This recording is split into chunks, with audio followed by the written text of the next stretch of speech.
went to a store, and I know that you bought something that you didn't need. Do you feel bad about yourself? That's okay. Many people spend money on whatever they want, and that's a problem because then you won't have much money to buy the things that you need.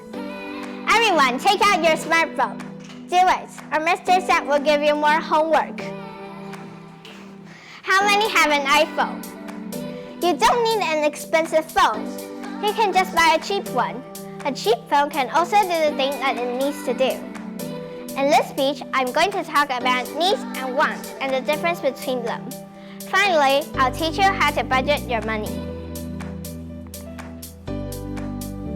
I'm here to tell you parents and students about the difference between needs and wants and why it matters. Too many kids grow up not knowing the difference, and that leads to poor financial choices. This isn't just about money, it's about financial habits. When you understand what you need versus what you want, you become smart. That can change everything when it comes to our finances. You think you know what is a need or a want. Let's test to see if you really know. Need is to require something or somebody because they're essential or very important, not just because you would like to have them. Want is to have a desire or a wish for something or somebody. I've got these definitions on the Oxford Dictionary. Let me give you some examples. You need to eat food, but you want to eat ice cream because it's yummy.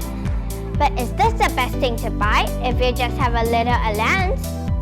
If you want to be more cost-effective, you can make low-sugar ice cream at home, and you can add whatever flavors you want to add. Pretend you have $200 NT for your pocket money. You have two options. 1. You can buy things that are under $200. 2. You can save your money for years and have lots of money to buy expensive things.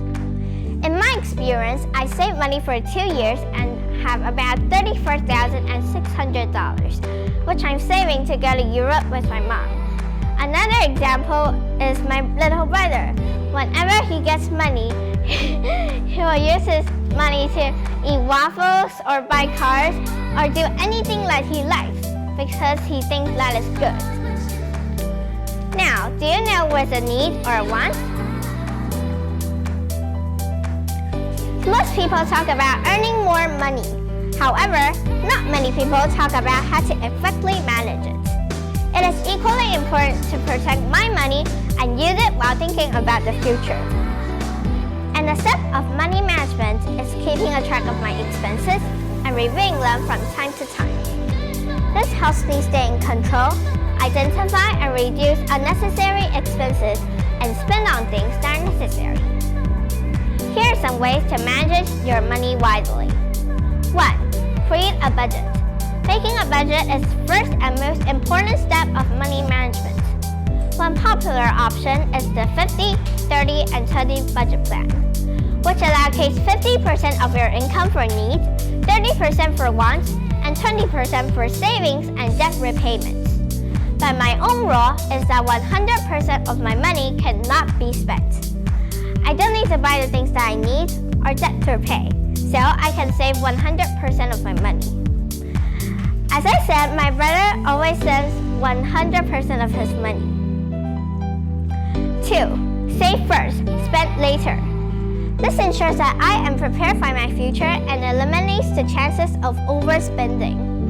I should spend my money on what I need instead of what I want, but you can buy a few things that you want. These are the things that I need versus what I want.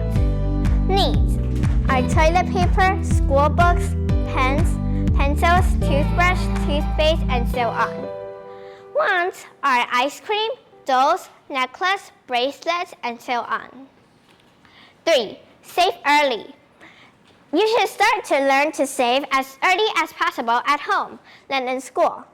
Now I have an account at the post office to save my lucky money and scholarships. For example, this year I have 20,000 lucky money and lots of scholarships. I used $100 to buy a little blind box and an ice cream. That was just for fun. I think going to Europe may cost me about $300,000, So I need to keep saving my money.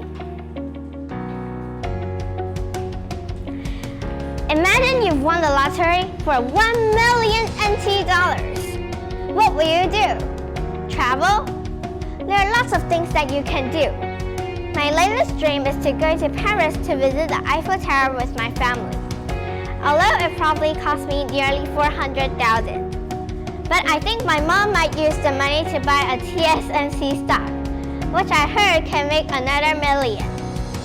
There are many stories about people who won the lottery but ending up being poorer than before buying the tickets.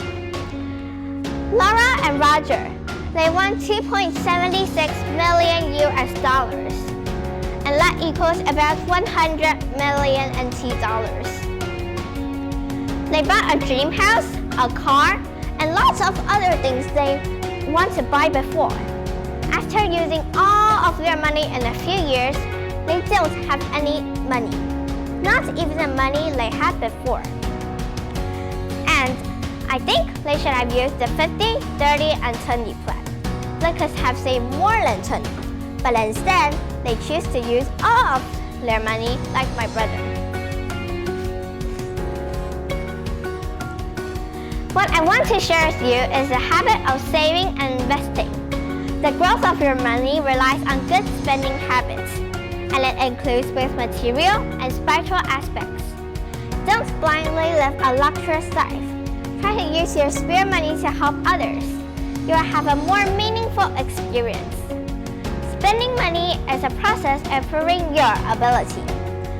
Saving and investing money needs to be done step by step. Even if you are born into a wealthy family, spending money can widely determine your future. In conclusion, when spending money, you need to think about what kind it is, needs or wants. As I said, you can use the 50, 30, and 20 plan. And when you are buying things, you need to ask yourself if you really need it. Thank you, everyone.